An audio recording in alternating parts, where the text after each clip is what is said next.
Pamirsa Komisi Pemilihan Umum KPU Kabupaten Karangasem sampun nureksain kewentenan krama disabilitas. Anutin data inucap, kauningin wenten penyuan diri pemilih ring Karangasem sanim status penyandang disabilitas.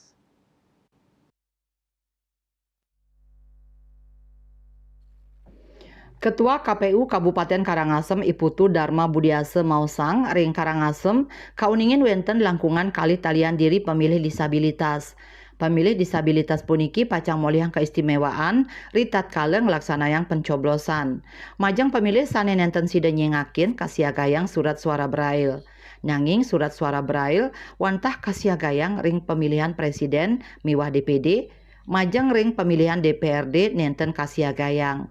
Raris majeng krame penyandang disabilitas cacat fisik sa nenten side rau ke TPS dani side kuantu oleh keluargan ipun nanging ritat kala pencoblosan nenten dados kesarengin.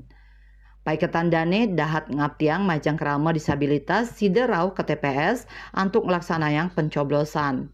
Sekadi kauningin para pemilih disabilitas ring Kabupaten Karangasem inggih punika fisik siu satak diri pemilih, intelektual wenten 100 dasa diri pemilih, mental wenten telungatak tigang dasa siki pemilih, sensorik wicara samas pemilih, sensorik rungu 116 pemilih, miwah sensorik netra samas dasa diri pemilih.